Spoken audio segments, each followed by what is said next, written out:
It's the final matchup on the year against the Bruins, and after 3 good ones earlier on in the season, all 3 of which being closely and tightly contested matchups, should be a good one here tonight. The Sens and the Bruins from Canadian Tire Center. The same kind of energy we've been bringing here the last week. Obviously been on a pretty good run here. Got some great goaltending too the last couple of games. So, well, the Bruins have been playing well. Obviously they beat Tampa and Florida the last 2 games.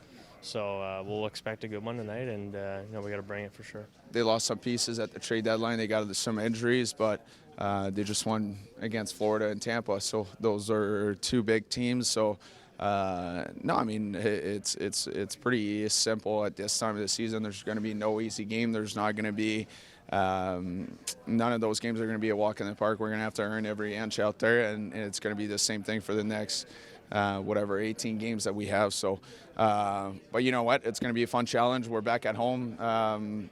Last time we were here, the crowd was amazing. The energy in the building was great. It was easy to get up for. So I think we're going to get off to a good start tonight, and things should go our way. With that, here's a look at the projected lines going into tonight's game, the same as they have been as of late for the Sens going up against the Bruins tonight. Tkachuk, who picked up his 400th career NHL point in the win over the Flyers on Tuesday night, also 7 goals over the past 7 games for Brady Tkachuk, alongside Stützle and Giroux on the top unit. David Perron, Dylan Cousins, and Drake Batherson on the second line, Ridley Gregg, Shane Pinto, and Michael Amadio on the third unit. Amadio with the game winner against the Flyers a couple of nights ago. Matthew Highmore, who made a big save in the third period of the game against Philly alongside Gaudette and Zetterlund. Sanderson with Zub, Shabbat with Jensen, who did not skate this morning once again, but will play in tonight's game. Clevin with Matt and Paolo, and Linus Ullmark gets the start and goal. Both Batherson and Tkachuk also spoke this morning about welcoming Zetterlund, Cousins, and Gilbert into the group and what that's been like over the past week or so. Yeah, no, it's great. I mean, you get new guys in, you want to make it as easy as you can for them.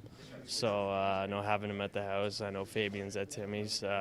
So I think they've been enjoying it. I've had my family here for the last couple of days, so it's been busy. I don't know how much he's enjoying that, but no, it's been fun, and just try to do anything I can to help it make it easier for him. Yeah, it's been great. I mean, I feel like as soon as they come in, we try our best to make him feel part of the group and welcome right away, and I think they felt that as soon as they came in. And but I mean, at the end of the day, for the rest, they're talented hockey players. When they're going to go out there on the ice, it's the same hockey game as where they were before.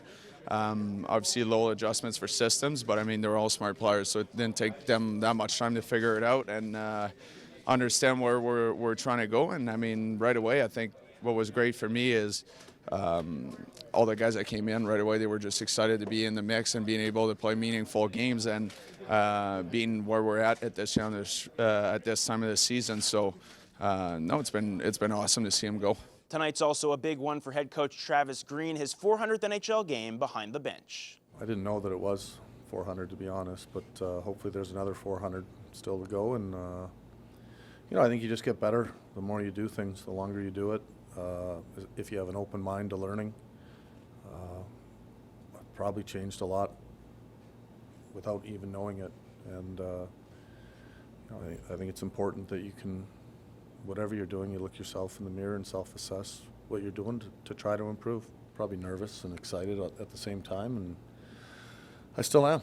I love doing what I'm doing, and it's a privilege to be in the NHL, whether you're a player or coach or anyone that works for a team. Over the past few home games as well, great crowds on hand here at Canadian Tire Center, great energy in the building as well, that atmosphere and that energy from the fans being felt on the bench. Yeah, no, I was saying that to the guys the other night. I can't remember the last time a Monday night game was sold out. I mean, you come out for warm-ups, place is jam-packed, so as a player, you love seeing that, and obviously the energy's probably at an all-time high the last 8 years or so here in Ottawa. So really fun to be a part of it, and looking forward to the stretch of games here. Yeah, you could really feel it last game.